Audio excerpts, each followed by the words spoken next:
UFC 308 betting show. We have 13 fights this Saturday. I'm Jon Kelly. Let's hear the picks. Kicking things off in the welterweight division, we have Fakhretdinov, a minus 245 favorite. The comeback on Carlos Neal Miranda is plus 200. And we'll start on the Fakhretdinov side. He was originally scheduled to face Nursultan Razboev, who ended up having to pull out. So now we get Neal on short notice. He was scheduled for a different fight, I believe on the 22nd. So he was in camp, but he is making his UFC debut on short notice, technically speaking. And I think this is a difficult matchup for him because Miranda, he's known as a power puncher. 10 of his 21 career wins have come by knockout. Most of his recent wins have come by early knockouts as well. And that's definitely his win condition here because we know that Fakhretdinov is hittable on the feet, and he has shown that he can slow in extended fights as well. So Neal is going to need to hurt him on the feet early, I think, to be able to win this fight. I just more so see the fight playing out in the Fakhretdinov style where he's able to initiate the takedowns, mat returns, control him on the mat, maybe even drown him over the course of 15 minutes. But more likely than not, I see this going to the judges' scorecards, and I think the grappling, the relentless pace nature of Fakhretdinov is going to be the difference. We'll say it's Fakhretdinov by decision.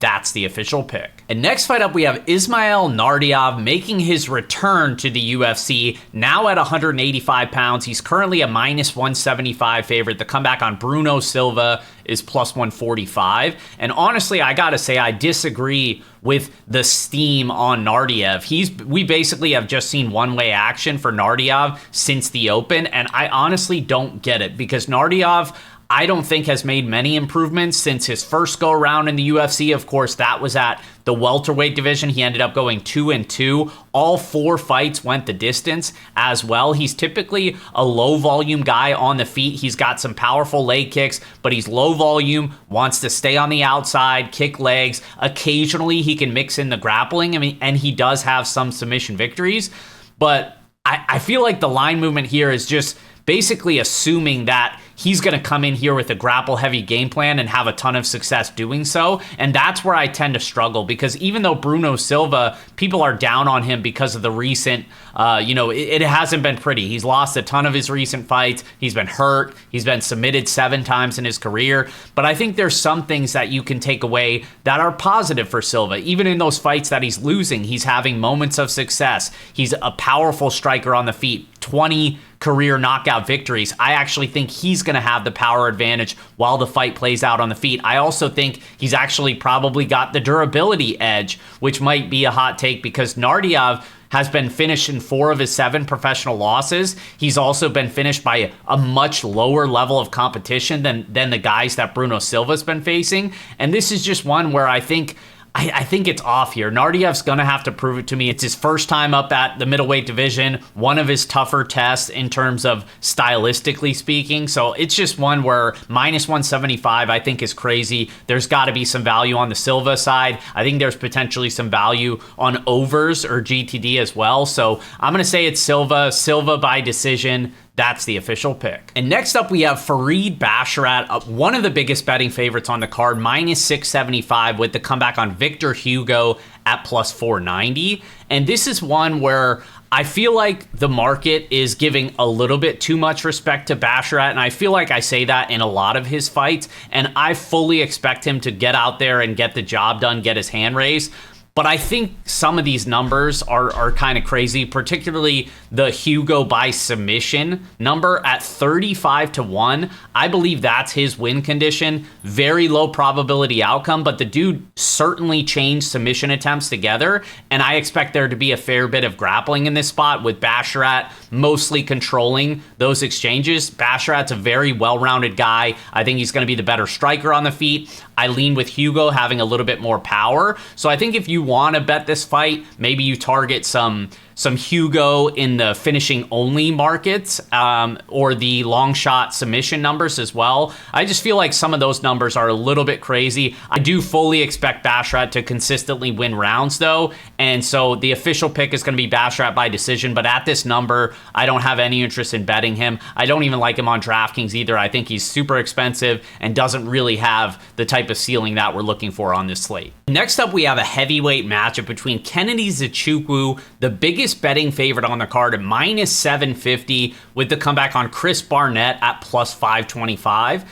And this is probably a stay away fight unless you want to chase some sort of prop angle, because on one hand you have Nzechukwu, who's making his heavyweight debut. He was originally scheduled to face Marcos Rogerio de Lima, then Justin Tafa, and now we have Chris Barnett, who was supposed to fight a couple weeks ago, now taking the fight on short notice here. So, but Kennedy's coming off a 2-fight losing streak. He lost a split decision to St. Preux, which was not a good look. So now he's going up to a new weight class, and he's the biggest betting favorite on the card. So there's definitely some concerns there. But then you look at who he's fighting, and you understand why he's such a massive favorite. Because Chris Barnett has always been kind of a meme in the UFC. Yes, he's got a couple wins, but the dude is not built to win rounds at the UFC level. His win condition is very clearly an early knockout, because if not, he's going to tend to fade. He doesn't have much in terms of grappling or cardio. And I think this is one where he's just going to be at a massive size disadvantage. I mean, Kennedy's legitimately a foot taller than this guy. He's going to have an 8-inch reach advantage. I just feel like, stylistically speaking, this is a very tough fight for Chris Barnett to win. And he's coming off over a 2-year layoff. Since the beginning of 2022, there's been 20 fights in the male divisions where they're coming off a 2-year layoff or longer, 3 and 17 when they're priced as an underdog with a minus 34% betting ROI. So the trends certainly don't favor Barnett. I don't think the matchup favors him either. And so it's one where Kennedy's going to win. It's just a matter of how he wins, how early he wins, and by what method. Kennedy is typically a slower starter, so maybe if round 2 props are decent enough, maybe you take an angle there, or a submission, small sprinkle on a submission stab. I'm fine with either of those. I think Kennedy gets it done primarily in round 2. TKO, that's going to be the official pick. And next fight up, we have an exciting matchup between Abus Magomedov and Bruno Ferreira. Currently, Magomedov is a minus 142 favorite, with the comeback on Bruno Ferreira is plus 120. And we'll start on the Magomedov side. This is a guy that has historically been known as like an early powerful striker or bust, but he's kind of proved some of that wrong, especially in his last fight against Warlley Alves, where the cardio looked to be on point. The wrestling was on point as well. And yes, that was a less concerning matchup than what he's facing on Saturday. But I do think that it was at least encouraging to see him fight a smart game plan, to see the cardio improvements, to see him rely on the wrestling. And I think that could be a potential path to victory for him here against Ferreira, who we know what he brings to the table. The dude's 3-1 in the UFC. All 3 wins coming by first round knockout. He's actually only fought out of the first round twice in his career. And so I talked about the cardio being an issue for Magomedov, but it's actually more of an issue for Ferreira. And I actually think if the fight gets out of round 1, I heavily favor Magomedov, especially if we see him go to the wrestling. He just needs to mind his P's and Q's early, because Bruno Ferreira, as much smack that I just talked about him, the dude hits like a truck. And he's going to try and end the fight early. And we know that Magomedov can be knocked out. He can be hurt. So it's one where I certainly see the angle for Ferreira to win by first round knockout. But outside of that, I think Magomedov could wrestle him and win a decision. I think Magomedov could take over and find a finish as well. So it's one that I think if you're playing DraftKings, you definitely want exposure to both sides. If you're in the betting streets, I think chasing a prop on Ferreira, depending on what the number is, KO1, or Magomedov, potentially submission 2-3, something like that. Like, this is a fun fight to maybe take one of those angles, but the official pick is going to be Magomedov by TKO. And next fight up, we have one of my favorite matchups on the card, Mikdebek Aral by a minus 305 favorite. Now, the comeback on Mateusz Rambowski is plus 240. And this is one that I think is a little bit more competitive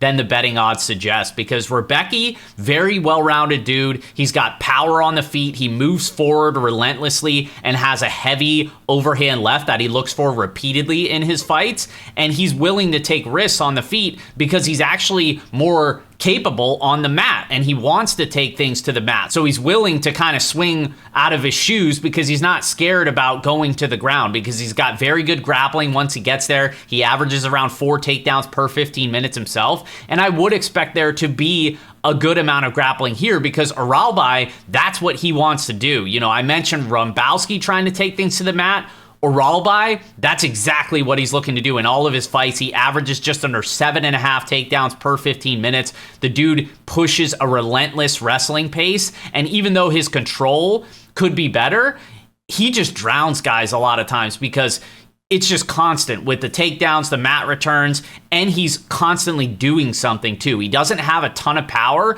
but he's at least putting out activity, scoring points in the judge's eyes. And I think that's where he'll have the advantage here is if the fight extends like I expect it to, I do think he's got the better gas tank and could push a pace longer than Rumbowski. But I also think Rumbowski has a little bit more power on the feet and has some tricky submission grappling that Aralbai is going to have to be aware of in some of those exchanges. So it's one where I think Rumbowski is going to be a lot more competitive than the odds suggest, but because of the pace and the cardio, I'm going to slightly favor Aralbai. We'll say it's Aralbai by decision.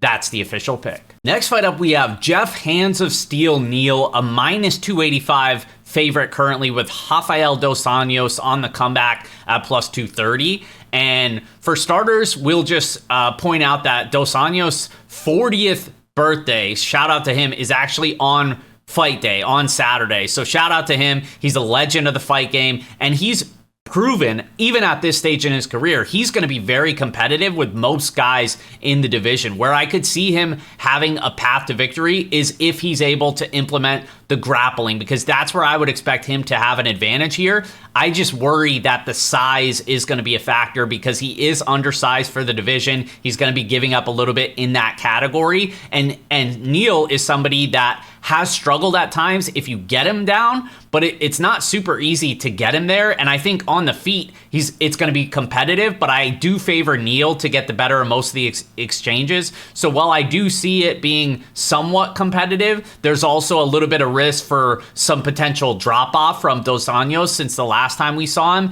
And because of the size difference as well, I'm going to side with the favorite here. I'm not betting the fight, but I do think Neal gets his hand raised on the judges' scorecards. We'll say it's Neal by decision. That's the official pick. And next up, we have a fun matchup that has now been moved to the featured prelims because it is going to be an exciting fight. We have Rafael Cerrera, minus 112 favorite. The comeback on Ibo Aslan is minus 108. So it's basically lined as a pick'em. And on some books, we've seen Cerrera flip to the favorite. He was the underdog coming into the week, and now he's a slight favorite, and I get why. And I do agree with the market move here because Cerrera is somebody where I think there's a lot of information that we don't have about him just because for a couple reasons. For starters, the level of competition, extremely low. The dude's an 11-0 undefeated prospect fighting out of Brazil. He's the main training partner of Jailton Almeida, and he was booked to fight on Contender Series this season, but he had 3 different opponents pull out. So now he's making his UFC debut against Ibo Aslan, another former Contender Series guy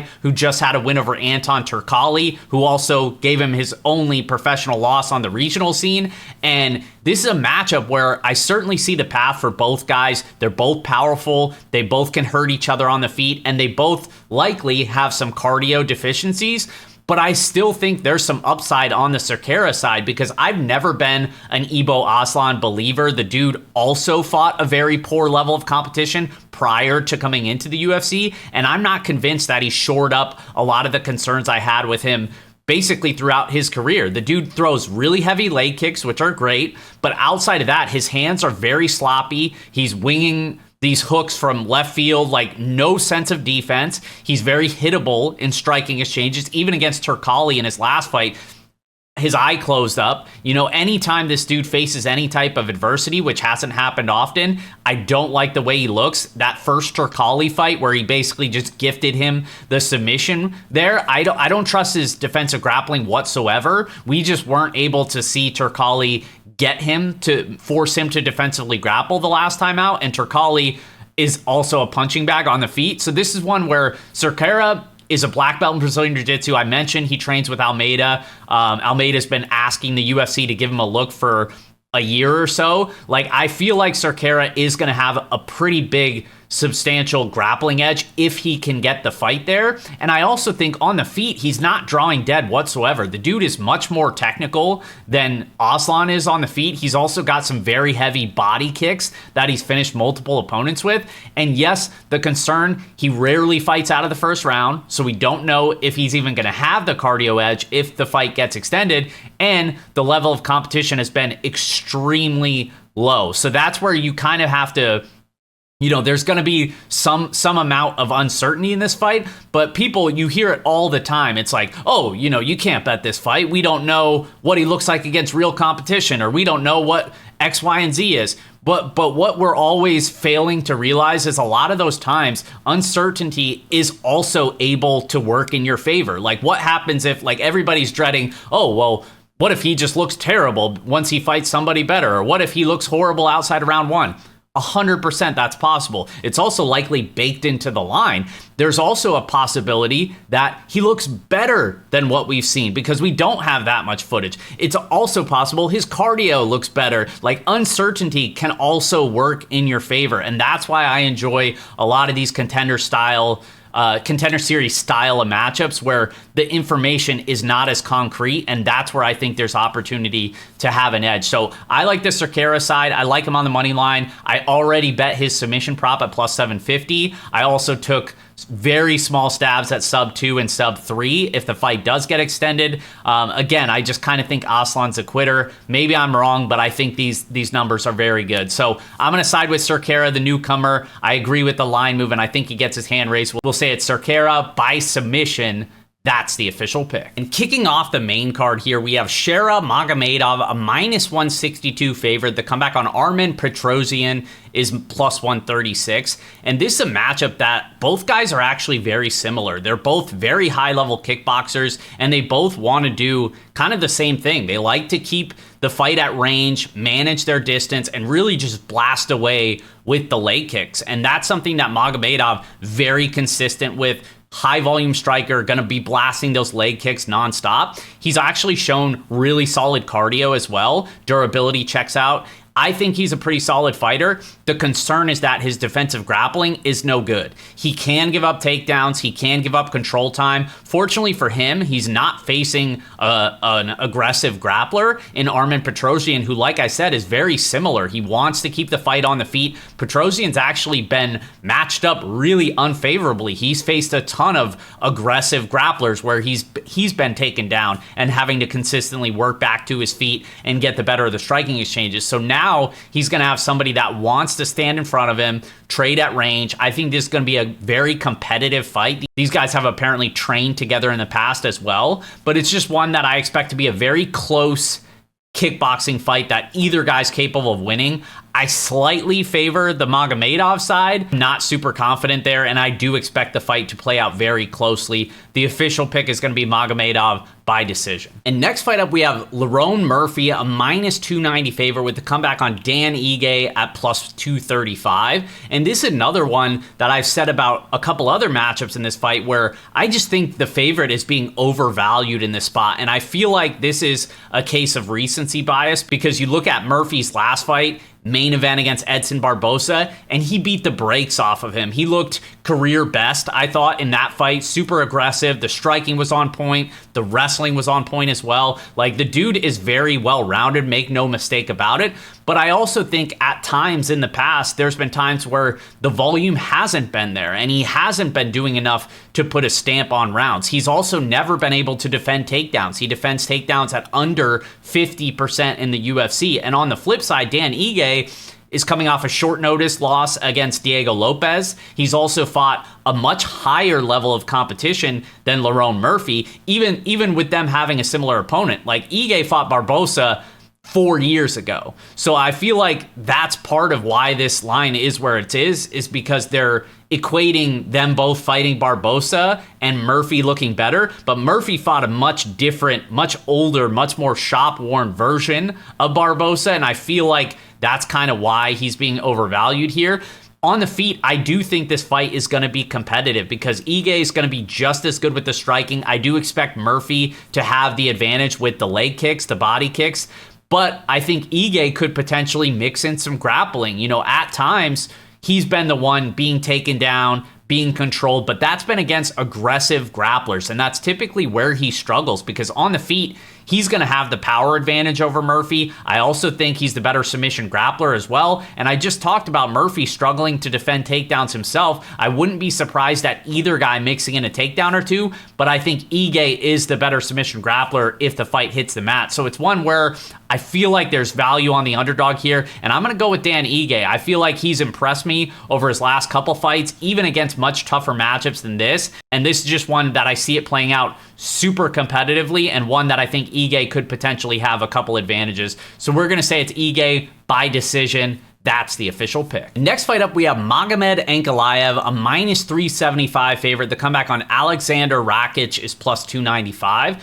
And we'll start on the Ankaliev side. He's coming off a knockout victory over Johnny Walker, but he's typically not really a huge knockout threat because even though he's very well-rounded, very technical on the feet, he's not very aggressive and he's not willing to take some of the risks that you need in order to initiate some of these finishes. And so this is one where I see him being the more skilled fighter, but at this big of a betting favorite, I do have some concerns because in the past, he kind of fights on thinner margins. He struggles to put a stamp on rounds because he doesn't mix in his wrestling enough and he isn't landing these big shots and having these big moments for the most part. And he's facing somebody against Rakic who's now on a 2-fight losing streak, who has very powerful leg kicks that we know Ankaliev has struggled with in the past. And if this is going to be a fight where they kind of both respect each other's power, it plays out as a low-volume kickboxing match, then I think it could be competitive. This is one where I'm still going to lean with the favorite in Ankaliev because I do think he has more upside if he chooses to be assertive or if he mixes in the wrestling, then I would expect him to have spend more time in dominant position. So I'm still going to side with him, but I think this one, again, is going to play out closer than the betting odds suggest. We'll say it's Ankaliev by decision. That's the official pick. Which brings us to our co-main event as Khamzat Chimaev is a minus 245 favorite. The comeback on Robert Whitaker is plus 200. Now this fight is scheduled for 25 minutes potentially, and that's super noteworthy because we know that Chamiev has slowed at times in 3-round fights. Because he pushes such a relentless and high-powered pace early in the fight, and that's why he's been able to finish a bunch of opponents early. But because of that, the downside is he can't keep up that pace even over 15 minutes at times, let alone 25 minutes. And now he's facing somebody who's one of the best fighters in the division, who's historically difficult to take down. He's going to make him work there, and very difficult to submit. So it's somebody in Whitaker who has seen this time and time again. And what we've seen over his last couple matchups, it's like he's facing Paulo Costa. He's got to watch out for that early power, but then he'll likely take over. And he basically just beat him pillar to post. He fought Ikram Aliskerov his last fight out. It's like, oh, you got to watch out for that early power, but then Whitaker's going to take over. And then he knocked out Ikram in the first round. Like, the dude is just consistently undervalued, I think. And this is one where unless Chamiev is going to be able to hurt him early or to, I guess, really just flatten him out and just rain ground and pound, like outside of that, I don't see him finding the finish. And as much as I love Chamiev, I just think this is a brutal matchup for him, especially factoring in that it has the potential to be for 5 rounds,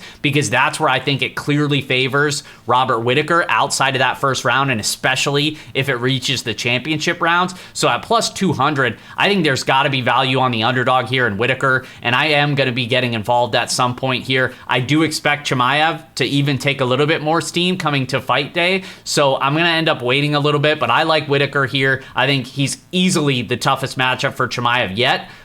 Even more so than a worn down Usman with no knees. I think Whitaker is going to be a tougher test, but we'll see on Saturday. I like Whitaker as the underdog. Whitaker by decision. That's the official pick. Which brings us to our main event as Ilia Topuria is a minus 230 favorite with Max Holloway on the comeback at plus 190. And this is an awesome matchup. These are two of my favorite fighters in the UFC. Max Holloway, legend of the sport, unreal knockout over Justin Gaethje his last time out. I mean, literally, that was a historic moment. And then on the flip side, Topuria has looked to be the part of an absolute stud, basically flawless throughout his UFC run outside of when he got hurt against Jai Herbert. He's basically been almost perfect. This is a guy who's a very powerful boxer who knocked out Alexander Volkanovski. He also has a solid ground game as well, holds a black belt in Brazilian Jiu-Jitsu. Max Holloway, historically very durable. This dude is difficult to take down, even more difficult to submit. So I don't think Topuria is going to be looking to grapple very much because I don't think he's going to have much success doing so. And as the fight extends, it's going to turn into, I think, volume versus power, because I think it's clear Holloway is going to be pumping out a little bit more volume, but I would say Topuria does have that power, and that's kind of the great equalizer, because this is one where I don't really see Topuria knocking him out. Sure, he can do it, but again, Holloway's never been knocked out, very, very durable, and with the newer gloves producing less knockouts, I just don't really see it. But I do think he could have big moments on some of those big boxing exchanges. And that's where I think with those big moments, he could still potentially win rounds, even if Holloway, by the numbers, is landing a little bit more with the leg kicks, pumping out the jab. So it's one that I think is going to be competitive. I get why people see value on the underdog in Holloway. I'm not sure if I'm going to get involved in the money line side here. Might look for a live number, but I do like the over 2.5 at -185. I feel like that's pretty solid. I mentioned I don't see Topuria knocking out Holloway. I don't see him having much grappling success at all either. So it's like, how does a finish really materialize? I don't personally see it. Maybe I'm wrong, but at -185, I feel like that's a favorable over 2.5 price range. So it's going to be something that you might see that in a parlay from me with something else on the card. But that's where I feel the strongest is this does see the championship rounds. The official pick, I am going to slightly lean with Topuria just on the upside of the bigger moments and the power. But it's one that I could easily see going either way. The official pick is going to be Topuria by decision. And as always, guys, fightnumbers.com will have all of my projections. We have the betting trends tool as well. A ton of other stuff there. Fightnumbers.com. Be sure to check it out. Best of luck, and we will see you guys next week.